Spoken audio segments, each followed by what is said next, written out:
Hey, everybody, we are your whistleblowing shrinks, Dr. Teralyn and therapist Jenn, and you have landed on the Gaslit Truth Podcast. Before we introduce our guest for today, Terry and I got to give a quick shout out to our newest brand partner. I'm holding this up, guys, if you're on YouTube, so you can see this Orgain Organic Protein. In my house, at least, we use this every single day. It goes in pancakes, it goes on cereal, it goes in shakes, and goes in coffee. This stuff is fantastic. It's a quick, easy way to add 21 grams of protein to anything that you're having.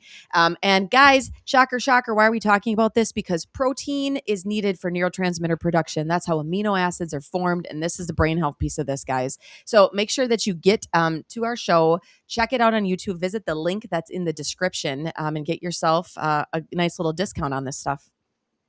Quick shout out to my dermatologist for putting this on my face this morning in case you're watching on YouTube. So get your skin checked, everybody. That's the end. She said this dermatologist. That's in air quotes. Dermatologist.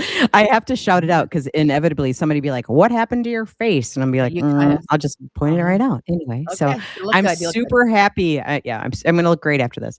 I'm super happy about this guest we have today. Her TikTok account has been shut down more times than Big Pharma can say. That's not a side effect. She needs no formal introduction because she's healing out loud. Welcome, Kathy Toll, to the show. Thank you so much, ladies. Yeah, we've got to know each other through the advocating quite a bit. Yeah, well, that, and she's my tech support, and she's all the things that I need. That's from TikTok. And TikTok, I don't even know. You wrote down on your bio like all your accounts. They change like every month because she gets shut down so much. Yeah, I had an account like when I like the 8-month mark, I opened a TikTok account, right? And it just from the get-go, I kept getting hit, violations, crazy. Mm-hmm. Absolutely. So I want to start with your story because I'm not sure that our listeners know your story, where you're at and how you got to this place of healing and combining that with the advocacy that you do, because you are a powerful force on social media. No holds bar here on her accounts, like lots of fingers in the air. And so that's good. We're fine. We're totally fine with that. Anyway, so let's start with your story. All right. When I first got akathisia in 2024, I thought that was the start of my story. But unfortunately, it goes back to when I was 21 years old, is when all this started. Akathisia is such a condition that you don't forget the feeling, even if you didn't know what you had. So when I was 21, I just got back from vacation, but I ended up with some sort of stomach virus, the water, the food, right? And I was so dehydrated, I got taken to the hospital by my parents. And I was given an IV of something called Stemetil, which I know is also known as Compazine. So, of course, no informed consent. I now know that that is a rebranded antipsychotic. Yep. Yeah. So when they gave me this IV, I needed to jump out of my skin. I started freaking out. My mother was screaming for doctors. And when the doctors came in, they gave me a downer and it went away. They told me it was an allergy. It happens. It's an allergy. An allergy to the IV or an allergy to something else? Allergy to the Stemetil is what they said it was. Okay. All right. So they actually put Stemetil in my allergy list, in my records. But as I'm going to say, it did nothing for me because 2 days later, I ended up back in the hospital. Even though it was on my allergy list, they gave me another IV of Stemetil, the same thing. So this time it didn't go away. I was jumping out of my skin. I was absolutely screaming, getting violent. My mother had to hold me down. They gave me a downer. That brought me down somewhat. But by the time I left the hospital, it started creeping up again. And so for 3 weeks, I now know I had akathisia. So this started me on a 27-year journey on antidepressants. After 3 weeks of experiencing what I was experiencing, I went to a doctor, multiple doctors. I was gaslit and told that I had generalized anxiety disorder with panic disorder and panic attacks.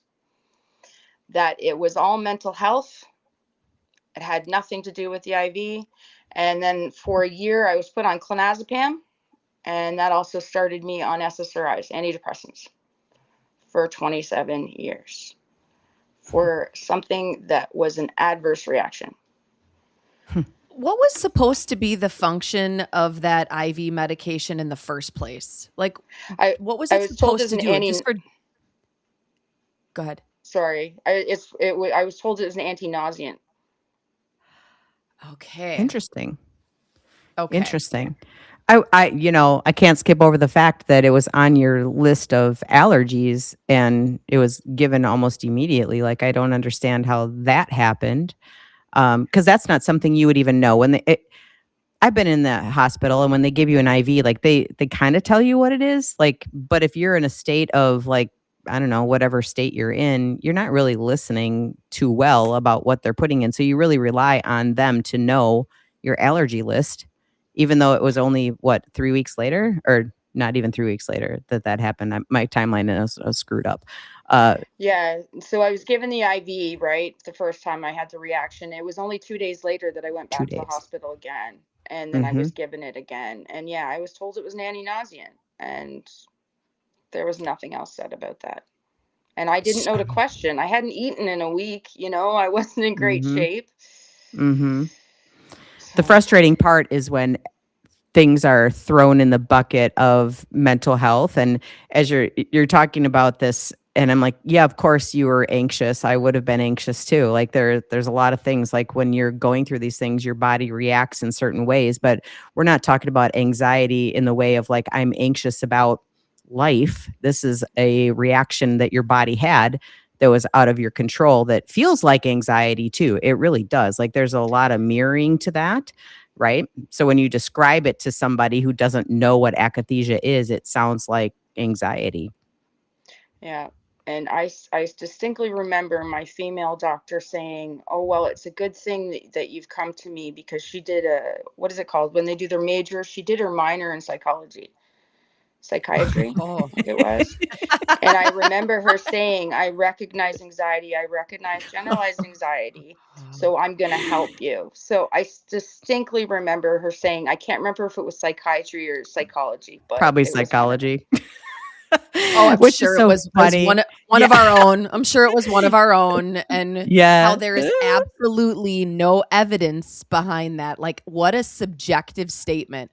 Oh, I recognize anxiety. That's the most subjective statement ever. So there is not much objectivity to this, right?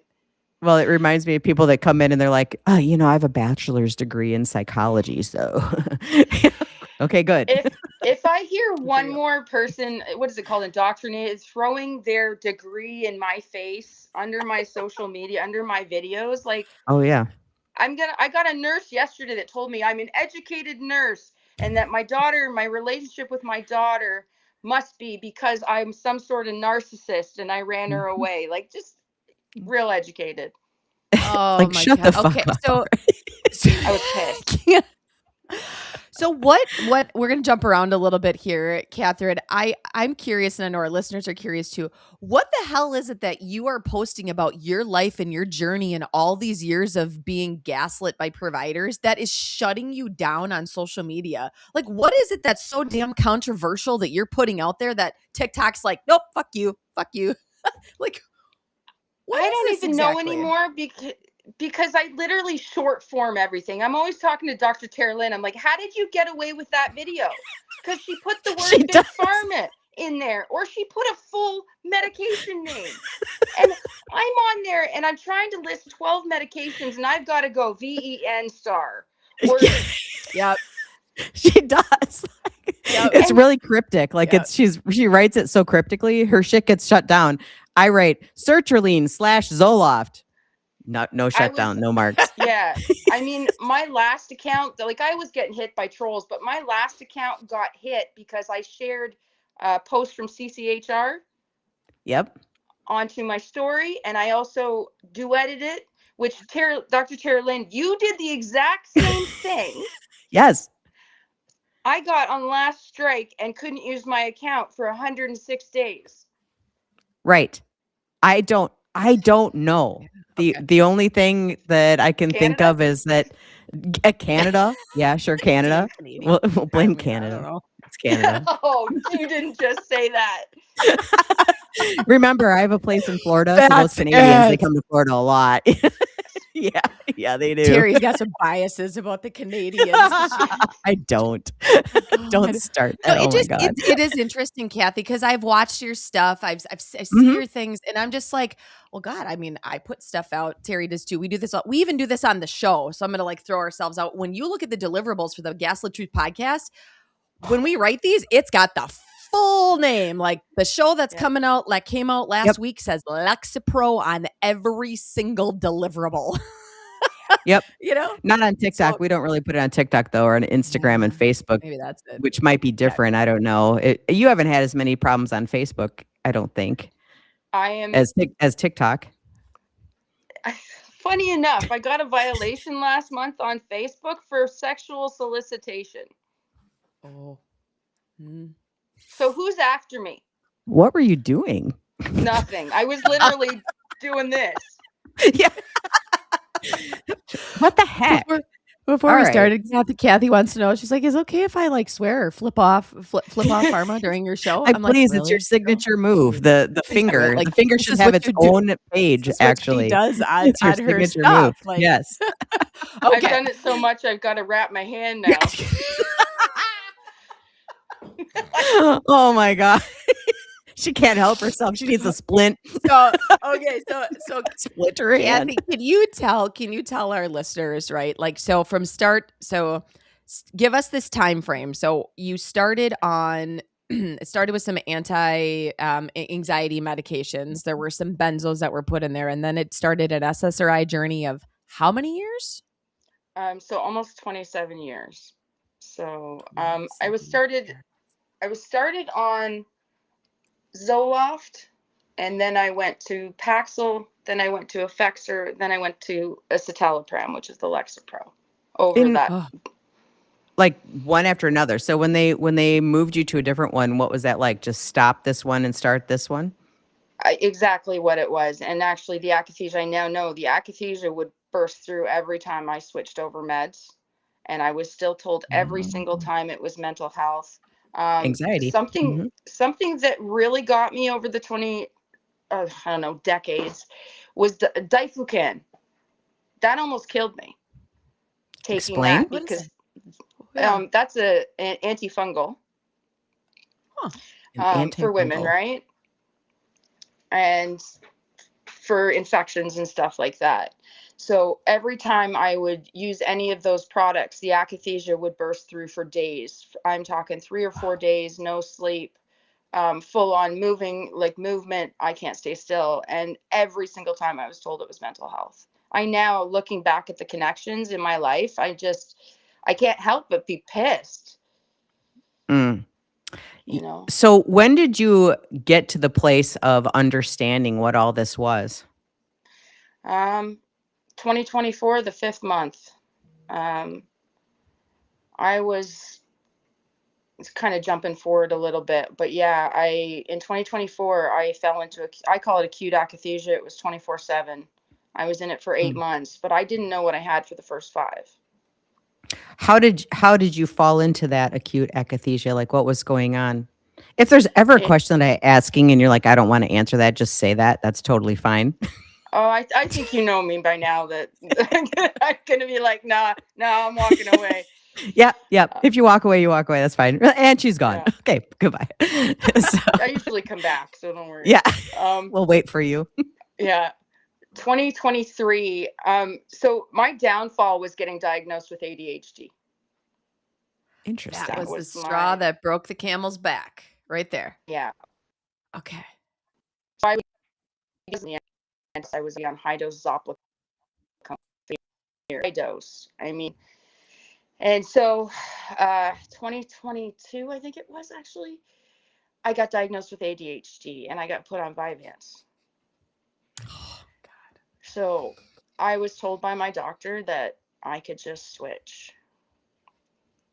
So, and this is something I had not associated with. I talked to my ex-husband the other day. He's like, do you not remember So when I tried to do that, within 2 days, I was out of my mind. I would say almost psychosis. My husband had to put me in a cold shower. He ended up bringing me to a walk-in the next day, where the walk-in doctor said, "No, you're relapsing. You need to go back on your med." So I went back on the escitalopram, and then I went to my doctor and I said, "Look, this didn't work." And he's like, "Well, you've got mental health issues." I said, "No, but I want off of this. I think it's ADHD. It's not generalized anxiety. What's going on?" I started questioning. And he said, "Well, just go off, go down, cut it in half for a couple months, cut it in half for a couple months, cut it in half." By the time I got to 5 milligrams, the akathisia started bursting through. Yep. This there's so many women out here. Well, there's men too, but this is primarily mostly female, who have been on SSRIs or psychiatric medication for so long, and then suddenly they're given a stimulant or something because now they're ADHD. And if I only knew that I was ADHD this entire time, when really it's the side effects from all the psychiatric medication make you feel like you have ADHD. The blunting and things like that. So I was convinced I had ADHD. Yeah. Do you think that now? No, I don't believe in any of these labels. I think they're all absolute bullshit. I think the DSM needs to burn. We've burned it a couple of times. It doesn't like to burn. easily. It's too waxy. I know. You know what? I have a spot. I don't know if you know from my videos, I walk pretty far. I have a spot at the second hill where I'm going to have a bonfire one of these days, and we're going to try. There's a whole bunch of us going to group together. We're going to get it done. Good. You're going to need a lot of gasoline because that shit's waxy. It is. Yeah. That's waxy. All right. So in 2024, then you had this epiphany moment that these medications and these labels were a bunch of bullshit, and they were hurting you more. I shouldn't even say more than they were helping you. They were just hurting you. Yeah. What was your next step? I just, on top of that, I just want to say I was denied long-term disability from work because I had ADHD. They blamed it on ADHD. I just want to say that out there, because people are out there looking for this diagnosis, and it's more harmful than they realize. 100%. So yes. I don't think people realize how harmful being diagnosed is, period. Or getting your children diagnosed. They don't understand the long-term harm at all. It's flippantly used, and there are consequences to this. This is one of them. Yeah.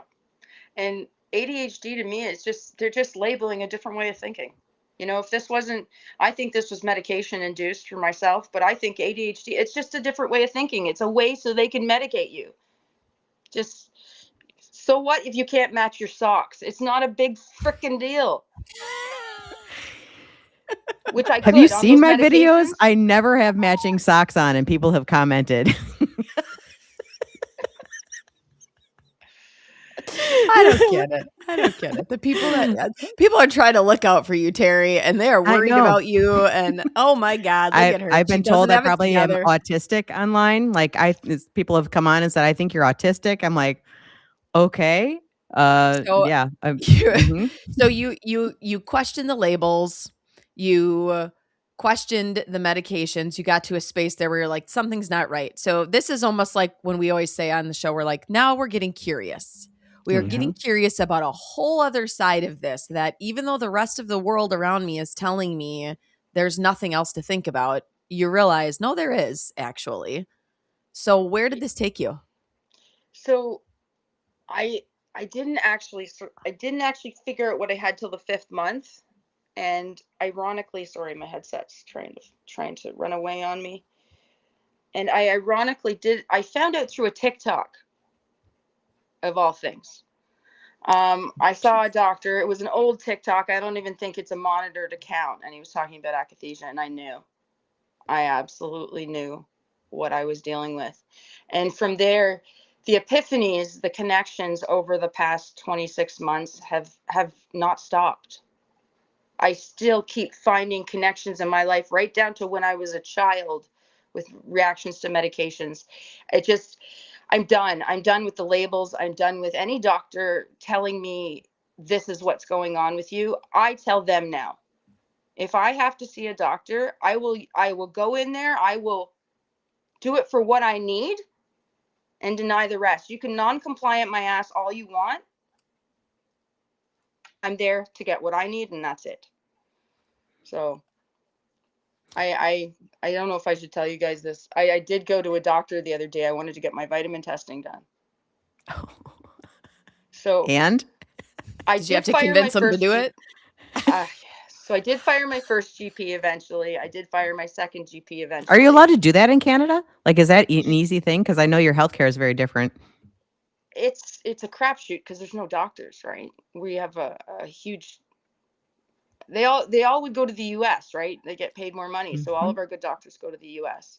But I used to believe that, but now there's only a few good doctors out there anywhere. Period. Yeah. Like, you don't want to come to the U.S. for any of this anyway. Yes.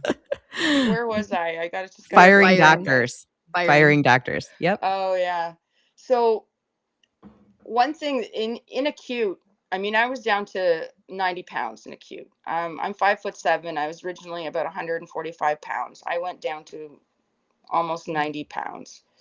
And so the vitamin levels, they check all that crap, right? All my tests come back normal. They found that I have rheumatoid arthritis, but everything comes back normal, except my vitamin levels were all over the place, right? So for myself, not even be able to take a vitamin or Tylenol or anything like that at this point, my vitamin levels have been a concern for me because I know a lot of that can contribute to the healing, the inner rest hellness. I don't call it restlessness. That's just an obscene name.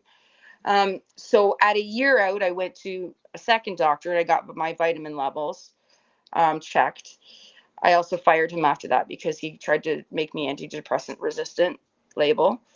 But my B12 was low, for example. So about a month ago, I had to go. I needed my vitamins levels checked, and in Canada, that's free if you get it done through a Western medical asset.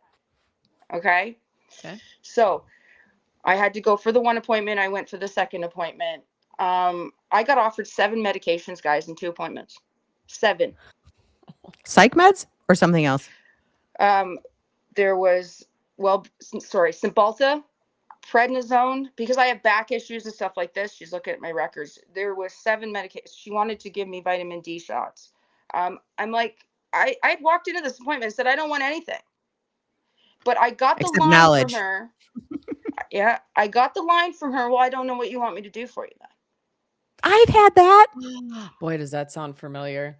So your goal was just, I want to have these tests done so I can see. I want knowledge. I want to know. I want to know where my B12, my D, my folates, my iron, all these really important things, right, that are absolutely a part of healing and contribute greatly to mood and to the body and all the things. So you just wanted that done. That was it. Yeah. That was the goal. And then you got met with a laundry list of. It's like, I don't get it. You're not listening? Like, that's the part I just can't figure out. Yeah, the second appointment I went in to get my results, right? And I went in prepared this time. I brought a stack of shit, right? And she looks at me, my dad's sitting in the corner of this appointment, by the way, just ready to jump. To jump, right? And he's 75, but he could jump. Not well, but... So for his baby, he'll jump high. Yep. So it's got everything about akathisia. It's got, my results and this and that. And she goes, I don't think I can put this all in the records, right? And I said, they're not for your records. And she just kind of looks at me. I said, they're for you. She goes, well, what do you mean? I said, this is for you to choose whether or not you want to take this home and read it or put it in the garbage can. Yes. That's like when I gave my prescriber a signed copy of the Maudsley manual and went, here you go. Yeah. Read this. Don't know whatever happened with that, but probably nothing. Yeah, probably nothing. In the trash. Nothing.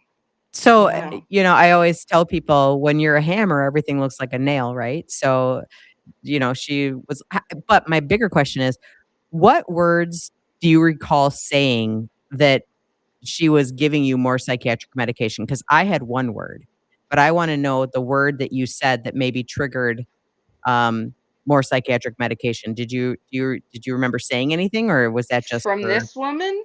Yeah. Yeah, she had Googled akathisia in the first appointment, and she saw that it mentioned suicidal. Oh, so that word And means you need more psych meds. Hence the Ah, antidepressants. Mhm. okay, that's interesting. My word was fatigue. fatigue. Fatigue.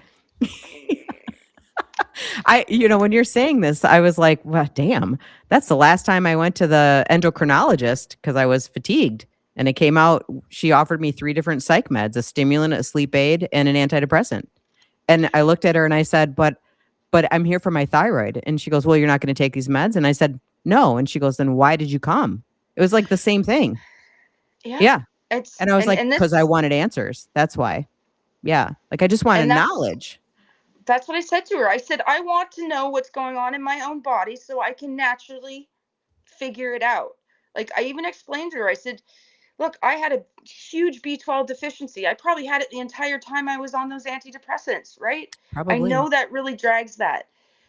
But I brought it up with food, with nutrition, Yep. with all of this different stuff when I was told by 2 doctors that that wasn't possible. Well, I needed to know where I was at. So, but you know what? Guess what? My B12 is beautiful, ladies. It's beautiful. My vitamin D is hurting. She I tries was to going give to me that say, stuff. I'll go out in the sun.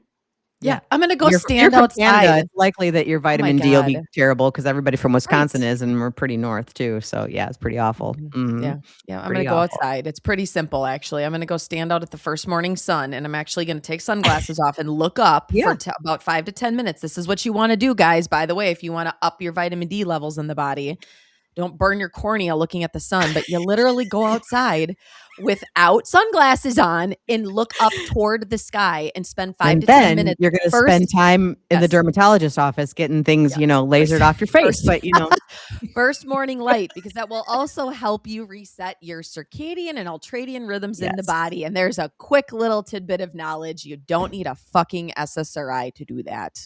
Yeah. And there's one thing that I found that helps me this far along in the healing too. Like the sun is good. It helps and wonderful. But just like I have this inner rest cell, right? From the akathisia. And I literally just have to is it called somatic? I'm not sure, but I literally just have to shake for like 30 seconds. Sure. And until I get goosebumps. Guys, I mean, I would never have believed this stuff before, but now when this stuff is so bad, if I start to shake and I do it for about 30 seconds, I got to stand up, and you're just basically doing that. See, I'm starting to get goosebumps just by doing that. The goosebumps will set in, and it's almost like it's resetting me or something. Huh. You got to shake your sillies out. Yeah. I ain't putting my I left don't foot in know. every time. I think this girl might need an antipsychotic. I don't know what she's know. talking about right now. Goosebumps. What the fuck? And this is something I don't talk about in videos for this Yeah. reason. Right, because You should. because yeah, but you should. And this is the part where I think we all align, and why you are on the show is because your ability to continue to advocate for the truth, even if that truth, right, isn't something that has been scientifically proven, right? This idea that like, yeah, once I get to a space where I can feel this sensation in my body, it actually resets me.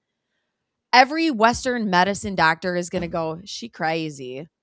Like, you're not making sense. Right. And I think what's really cool is despite that, you just keep doing this. You keep going. You keep talking about it. Like, because what's really interesting, right, is for every one person that doesn't believe you, all of a sudden there's 15 out there that are like, yep, been there. I get it. And one of my videos that recently went viral, the comments are heartbreaking, guys. The amount of women that got akathisia during pregnancy from Compazine or Reglan. I mean, yeah, I'm never going to stop talking. about this stuff, guys. It's just, I don't know. My videos sometimes are a trauma response. I'm not going to label anything, but I think they're like a trauma response. And I'm pissed off. I'm going to go start throwing rocks and hit play, but. Mm-hmm. When did you decide to take your story public? Like, what was happening that you're like, I'm going to make a TikTok? I was angry. I was 90 pounds. I had just survived. I'm trying, because it's still 8 months, 24/7. I wanted to die. I didn't want to die because I wanted to. The physical sensations in my bodies, I had over 100 symptoms. I count the mental. Oh, no. Oh, she paused on us. Uh-oh. She Right in the paused middle. on us. So sorry, everybody. There she goes. Connection. Sorry, you paused. Yep. Yeah. Am I back now? You're back. Yeah, Yep. you're back. Leave off Okay. where you were talking about you had over 100 symptoms. That's what we heard last. Yeah, so I had like over 100 symptoms in my body, and there was no answers. I had no doctors were listening. Everybody kept labeling me. And then 5th month, I found out what I had. And then when I was angry. I started coming out of this. I started getting windows, and my 3 good friends so I was in the Living with Akathisia support group while I was really bad. I had to leave that when I started healing because it started to hinder. But there was a subgroup I made of 4 of us. I'm the only one that's come out of this, guys. They're still in it.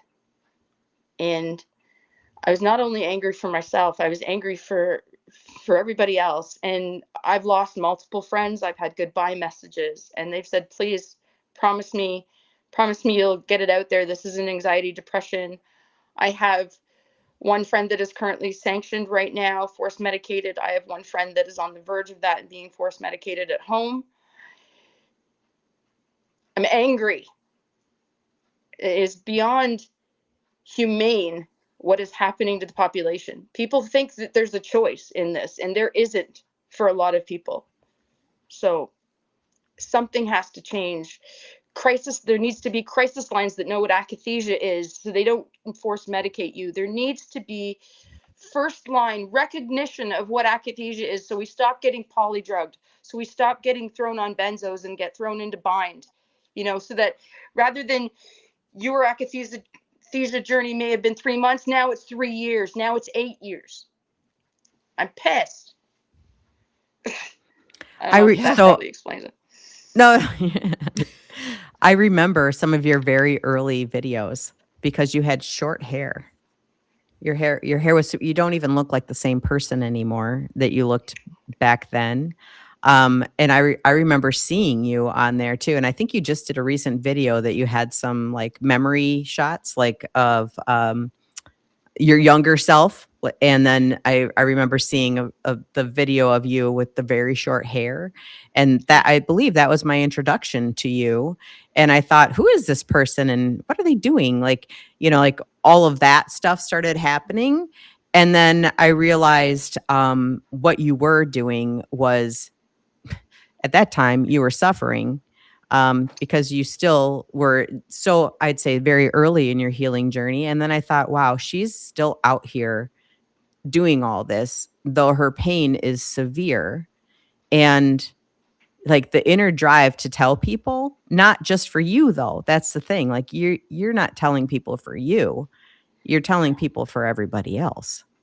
And, Kat and I have talked a lot on TikTok back and forth, and the amount of people that tell you their pain and suffering, I tend to say things like, take care of yourself. Like you've got to take care of you, because it's so incredibly hard to deal with other people's pain and trauma, but especially when you're in the circumstance that you're in, because you're still going through it.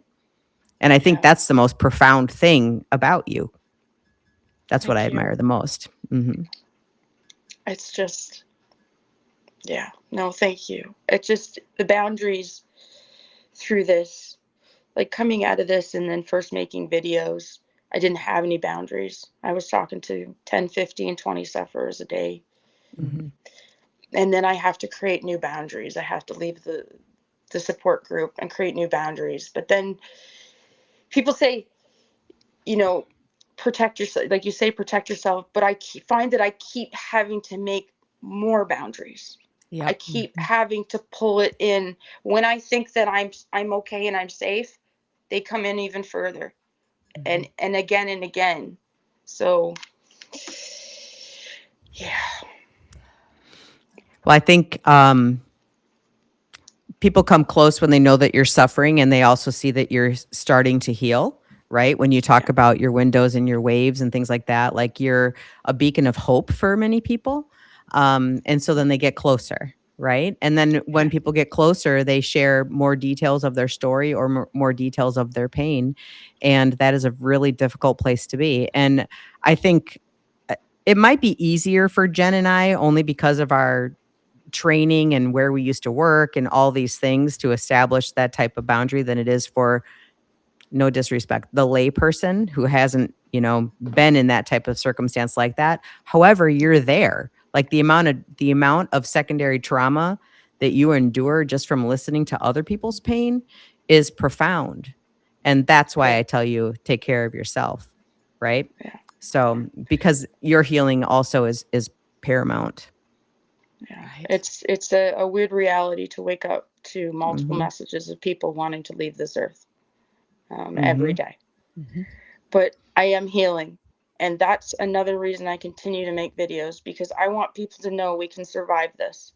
That if we stay, we can heal. If we don't stay, there's no healing. So I tell people that you're going to thank yourself in the future for staying. I thank myself every day for staying. Last summer, I was doing so much better last summer. I regressed. I got a huge exposure to mold, which regressed me quite a bit. But now I seem to be this isn't linear. I'm going to burn the words non-linear with the DSM one day. Can I come to your burn party? I want to come. Yes. Will we get an invite, please? We could probably do a live show from the burn party.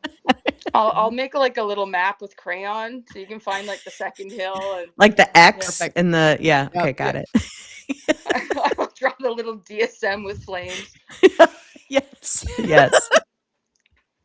But yeah, I just want people to know that we can get through this. And I do have fear for the future though, because I have to be so careful for the rest of my life.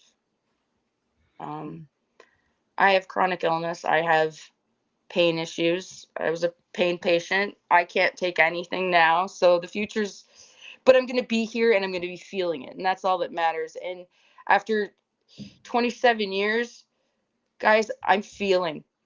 And when the anhedonia isn't there, I am like just vibrant. So I'm just. Yeah, I was going to ask you, how do you know that you started to heal, and how do you know where you are now compared to them? Like then, like what did you notice about yourself that's different? Eyes are open. It's like I don't know how else to explain it. When I go into a window, this just goes like this. It takes all of this up here. It takes the trauma, the PTSD, everything I've gone through. The akathisia brain just goes. And I'm awake. And the first time I made a video with saying my eyes were awake, I was literally walking outside, and the trees, the green on the trees, like everything seemed brand new, almost like I was like coming out of an infantile state, if that makes any sense. Yes, it does. Everything looked new. Everything felt new. Of course, then anhedonia crashed in, but but I think that was a really good question, Terry, that you just asked, because there are so many people that are in this exact same spot, and they're waiting for the window, or they maybe have the window and they're trying to figure out what that is. But it's such a subjective feeling state where all of a sudden something is lifted. People describe it as like colors are vibrant. I can smell things again. Like I actually touched something and went, wow, your sensations are back and they're just enhanced. Yeah. And that's a lot like without being dysregulated, without a dysregulatory feeling. Yeah. Yeah. Mm-hmm. And well, what's weird is, so in the times where I can feel again and all this, do you know, I'm associating to music from the 90s. It's like the 27 years I didn't associate.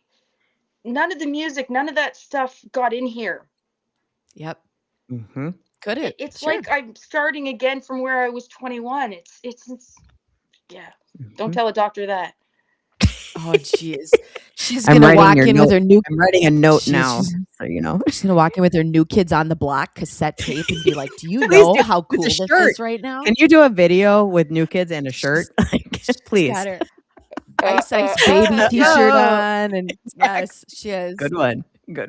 Oh my God. Well, we're just at time. Katherine, is there anything that you, for like last message or words to people that are listening, is there anything that you haven't covered yet that you want our listeners to know, or any truth that you've hit for yourself that you want to share? That is hell. It's absolute pure hell. And that I understand where people are at, but we do heal and it does get better and they're going to thank themselves. And the thing is, a lot of people talk about, I did go through a lot of grief through this. It still hits me. Grief of lost life, you know, my past life.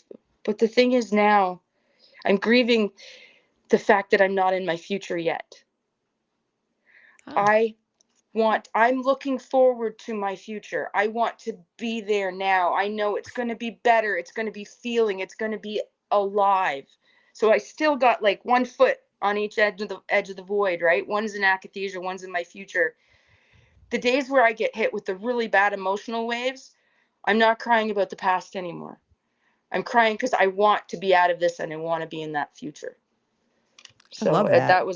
That was a big realization for me. And a lot of sufferers get angry at me for that. They're like, no, I want my past back. And I've made videos and said, I'm not saying you're not going to get your past back. You still have connections to your past, relationships, homes, jobs to go to. I have none of that left. I lost absolutely everything in this. So I'm looking forward to the future. So that's great. I love that. I love that message of hope because I think it's what people need to hear. And I think probably hope has kept you in this journey of healing in a profound way. So never underestimate the power of hope. Even when it's lost in waves, it's still in a big toe or something like that. You just got to hold on. I love it. Well, thank you for coming on the show. Thank you for sharing your story with the world. I would hope that all the Canadians out there are now going to subscribe to the Gaslit Truth Podcast because we're pretty cool. And Kathy came on, so let's get our listener base going up there. But seriously, thank you, Kathy, for coming on and being that beacon of hope for people. Thank you to both of you for having me. Thank you. Oh, and wait. Oh, wait. Hey, Pharma. Yeah, where's your sign off, Kathy? And with that, but literally, it's usually a fuck you, Pharma, a stand up, a go, and a throw of the phone. That's right. Nice. Never underestimate everything around the phone. Okay, when you're pissed. All right, everybody. Thank you. And we end with the message of fuck you, Pharma.